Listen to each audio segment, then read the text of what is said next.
आजकल अपन खतरनाक मूड में हैं। गड़बड़ करने वालों को छोड़ेंगे फोड़ेंगे नहीं, फार्म में है मामा। एक नदी सबकी आंखों के सामने अतिक्रमण का शिकार हो रही है। बिल्डर्स, अफसर, नेता सब मिलकर नदी का अस्तित्व मिटाने में जुटे हैं। सरकार की नाक के नीचे ये सारा खेल खेला जा रहा है। तब शिवराज जी, आपके खतरनाक मूड को क्या हो जाता है? आजकल अपन खतरनाक मूड में हैं। गड़बड़ करने वालों को छोड़ेंगे फोड़ेंगे नहीं, फार्म में है मामा। आप ही कह रहे हैं कि अवैध बिल्डिंग बनाने वाले, अतिक्रमण करने वाले छोड़े नहीं जाएंगे। 10 फीट नीचे जमीन में गाड़ दूंगा। रसूख का इस्तेमाल करके कहीं अवैध कब्जा कर लिया, कहीं भवन तान दिए, कहीं ड्रग माफिया। सुन लो रे, मध्य प्रदेश छोड़ देना नहीं, जमीन में गाड़ दूंगा। 10 फीट पता नहीं चलेगा कहीं भी किसी। तो सवाल है शिवराज जी कि 2014 में एनजीटी के आदेश के बाद टीएनसीपी अतिक्रमण करने वालों को नोटिस थमा चुका है। अब कहां है वो जमीन जहां आप और आपका सिस्टम इन्हें गाड़ने वाला है? दरअसल ये सब लफ्फाजी है, वोट बैंक की राजनीति। और यही मुख्यमंत्री शिवराज सिंह चौहान है जो 2015 के बाद नदी के ग्रीन बेल्ट पर हुए अतिक्रमण के लिए सबसे ज्यादा जिम्मेदार है। अवैध कॉलोनी, अवैध कॉलोनी। अरे भैया, जब मिली जगह फिलहाल लेके खरीद के मकान बना लिए। जब बना रहे थे तब कोई नहीं आया, जब बन गए, घर बस गए तो कहते अवैध कॉलोनी है, अवैध कॉलोनी है। कोलार वालों, कानून बना के सारी अवैध कॉलोनियां वैध करने का काम किया जाएगा। 2014 में एनजीटी का आदेश आया और 2015 में नगर निगम चुनाव थे।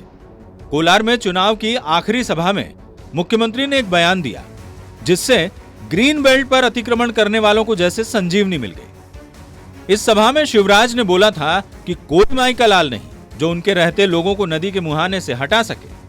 फ्लैट खरीदे, प्लाट खरीदे, छोटे मोटे मकान बना लिए। अब हमारे पास नोटिस आ रहा है, हटा देंगे, मिटा देंगे। मैं आप सबको ये कहने आया हूँ मेरे बहनों और भाइयों, मेरे मुख्यमंत्री रहते हुए कोई माई का लाल आपको नहीं हटाएगा। हम बसाने के लिए हैं, हम उजाड़ने के लिए नहीं है। अब प्रदेश का मुखिया ही कानून को ताक पर रखकर ऐसे बयान दे तो फिर क्या इस सरकारी तंत्र में बैठे अधिकारियों की हिम्मत होगी जो बिल्डरों को यहां से हटा सके? एनजीटी में याचिका लगाने वाले सुभाष पांडे ने इसी दलील के साथ एनजीटी को शिकायत की थी। मैंने एनजीटी के समक्ष लगा रखा था कि आपके आदेश का कंप्लायंस नहीं हो रहा है, क्योंकि कलियासोत नदी के जो अतिक्रमण हैं उनको, जैसा कि एनजीटी ने आदेश दिया था कि सारे अतिक्रमणों को चिन्हांकन और सीमांकन के बाद तोड़ दिया जाए, तोड़ने का पैसा भी उन्हीं रिस्पोंडेंट से लिया जाए। इस नॉन कंप्लायंस में जब मैंने अपनी याचिका लगाई थी तो उस समय चुनाव थे, और चुनाव के मद्देनजर रखते हुए मध्य प्रदेश के मुख्यमंत्री शिवराज सिंह चौहान जी ने रात को कहा था कि कोई माई का लाल मेरे रहते हुए नहीं तोड़ेगा, आप तो निर्भीक होकर के वोट दीजिए और उसमें भाग लीजिए। बाद में मैंने उनके स्टेटमेंट को अखबारों में लिए हुए जो स्टेटमेंट, तो उसको लेकर के कोर्ट में मैंने एनजीटी कोर्ट में फिर याचिका लगाई और एनजीटी ने उस पर भी संज्ञान लिया और मध्य प्रदेश शासन को एक लंबा चौड़ा आदेश देकर के उनके यहाँ उन्होंने तलब किया और स्पष्टीकरण मांगा था। मगर शिवराज के इस बयान के बाद कलियासोत के ग्रीन बेल्ट पर जमकर अतिक्रमण हुआ। किस तरह से कलियासोत का सीना अतिक्रमण ने छलनी किया है, ड्रोन कैमरे के जरिए आपको एक एक तस्वीर 10 सूत्र बताएगा।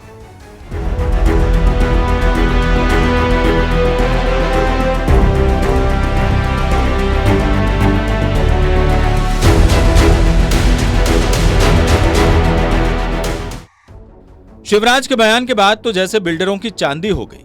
लोगों को रिवर व्यू का लालच देकर नदी किनारे बिल्डिंगें तान दी गई, लोगों को महंगे दामों में फ्लैट बेच दिए।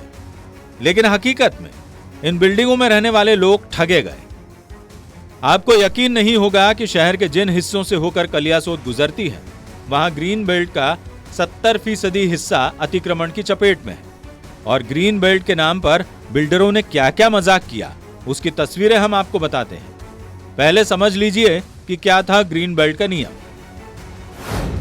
शहर के विकास का खाका खींचने वाले टाउन एंड कंट्री प्लानिंग ने 2005 के मास्टर प्लान में साफ तौर पर लिखा कि कलियासोत नदी के दोनों किनारों से 33-33 मीटर की जमीन पर ग्रीन बेल्ट बनाया जाएगा, यानी यहां हरे भरे पेड़ लगाए जाएंगे ताकि वो मिट्टी के कटाव को रोक सके। 2031 के मास्टर प्लान में भी ऐसा ही जिक्र है कि नदी के दोनों किनारों से 33-33 मीटर तक किसी भी तरह का निर्माण नहीं हो सकता। जब नियमों में साफ साफ लिखा है तो सवाल है कि नदी पर 500 से ज्यादा अतिक्रमण कैसे हो गए। नदी किनारे जितनी भी इमारतें तानी गई, कायदे से वो तो बनना ही नहीं चाहिए थी, लेकिन बिल्डरों ने ग्रीन बेल्ट पर भी कब्जा जमा लिया। उसकी बानगी देखिए।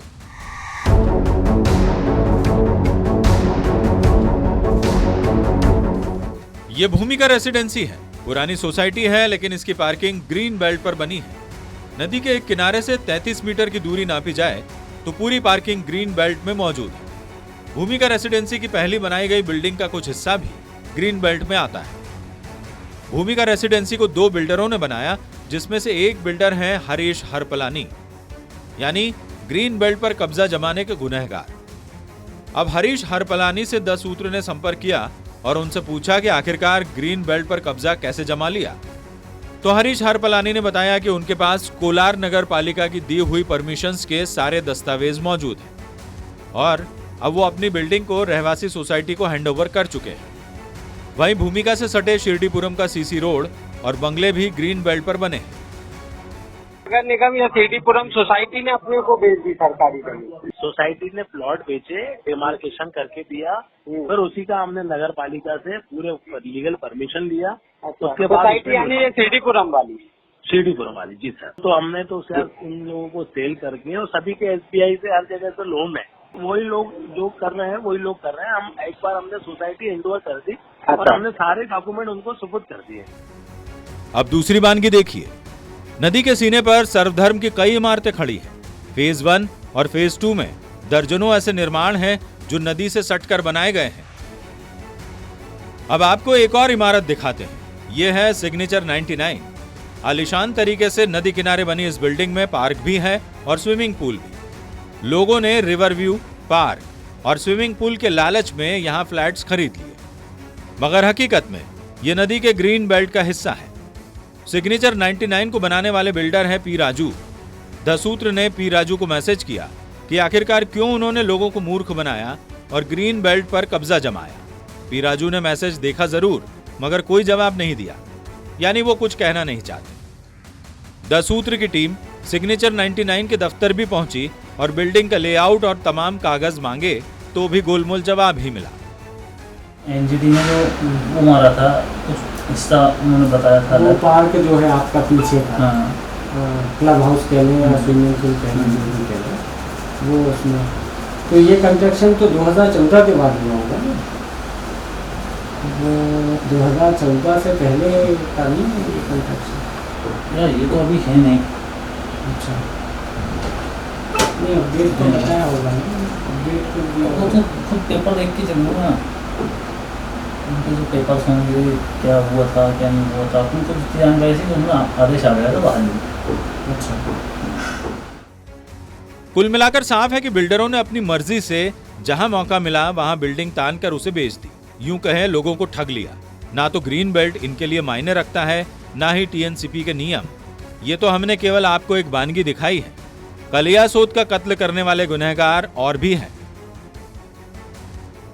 तो देखा आपने किस तरह मेरे सीने पर अतिक्रमण किया गया। मेरा ग्रीन बेल्ट तो पूरी तरह से खत्म कर दिया गया। इसके जिम्मेदार कौन है? बिल्डर तो है ही, नगर पालिका, नगर निगम के अफसर भी उतने ही जिम्मेदार हैं, जिन्होंने आंखें बंद कर इन प्रोजेक्ट्स को इजाजत दे दी। अब तो सारी तस्वीरें सामने है, जिम्मेदारों को ये भी नजर नहीं आ रहा है। तो द सूत्र के पास सारे दस्तावेज हैं, वो चाहें तो द सूत्र से ये दस्तावेज हासिल कर सकते हैं। मेरे कत्ल के गुनहगार और भी हैं। अगली कड़ी में आप देखिएगा कि कैसे विराशा हाइट्स बनाने वाले बिल्डर ने कलियासोत नदी के किनारे बताने वाले पत्थरों को हटा दिया था, लेकिन द सूत्र ने उन्हें ढूंढ निकाला।